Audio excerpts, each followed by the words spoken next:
Oke, assalamualaikum warahmatullahi wabarakatuh. Teman-teman bertemu lagi dengan saya Pak Safwan.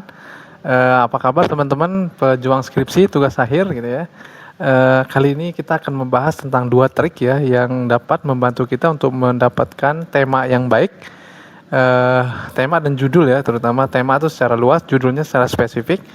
Sehingga kita judul tersebut bisa diterima oleh pembimbing dengan cepat dan juga anti menyesal di belakang gitu ya, nanti nangis-nangis dan lain sebagainya. Selain itu juga dengan trik ini teman-teman bisa menghasilkan riset yang cepat ya, maksimal 3 bulan ya. Ini notabene kan kalau kita menghasilkan skripsi itu paling 3 bulan itu maksimal seperti itu. Oke, trik yang pertama itu adalah teman-teman bisa mengembangkan judul dari judul sebelumnya ya, misalkan dari riset yang sebelumnya ini. Yang pertama, teman-teman bisa mengembangkan judul ini dari judul kakak tingkat yang pernah dilakukan sebelumnya ya. Tentu kakak tingkat yang sejurusan dengan kita. Dapatnya di mana? Ya banyak di database juga ada ya, database itu banyak juga. Kemudian bisa juga di repository kan ada ya. Ada juga bisa teman-teman temukan di perpustakaan dan lain sebagainya.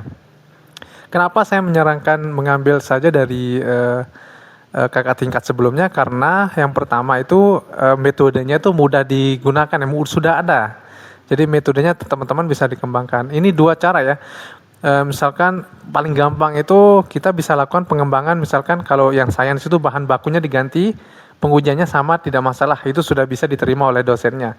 Yang kedua, teman-teman bisa misalkan merubah metodenya gitu ya, bahan bakunya sama, itu juga bisa diterima dengan baik teman-teman.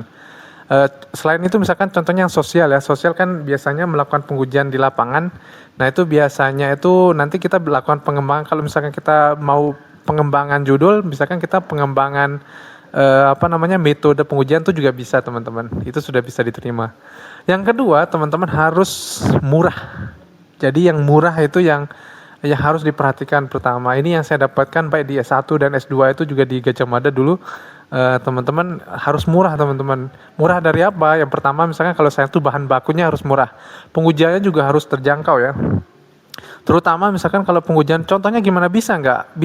Pertanyaannya apakah dengan menurunkan biaya, apakah bisa atau mendowngrade gitu ya, mendowngrade pengujian misalkan apakah kualitasnya bisa rendah? Ya tentu saja tidak. Bisa saja itu malah lebih tinggi ya. Contohnya kalau sekarang itu yang paling banyak dilakukan di luar negeri terutama itu contohnya misalkan penelitian literatur review. Nah itu juga penting sekali teman-teman. Bahkan di Q1, Q2 itu bisa diterima dengan baik. Selain itu misalkan kita lakukan simulasi. Nah di luar negeri itu juga ya, kalau saya lihat di jurnal-jurnal Q1, Q2 ini yang mengerikan ya, yang sudah tinggi-tinggi itu simulasi itu malah lebih bagus ya, lebih banyak diterima. Kenapa? Karena riset-riset dasar itu sudah dilakukan banyak orang. Contohnya gini, simulasi misalkan kita akan menghasilkan ya, mencari optimalisasi ya di antara dua metode yang digunakan, itu juga bisa menghasilkan satu paper atau satu naskah skripsi yang sangat baik teman-teman. Itu yang saya lakukan. Contohnya misalkan mahasiswa saya tuh biasa saya lakukan saya menyuruhnya biasanya untuk mencari simulasi, contohnya misalkan untuk maksimasi, minimasi itu juga bisa teman-teman, dan itu sekarang lebih banyak dicari ya di paper-paper luar negeri. Oke, hanya itu yang bisa saya sampaikan untuk video kali ini. Jangan lupa subscribe ya, follow dan subscribe, follow, like juga boleh, kemudian komen juga boleh. Komen mungkin nanti ada pertanyaan dan lain sebagainya bisa saya jawab.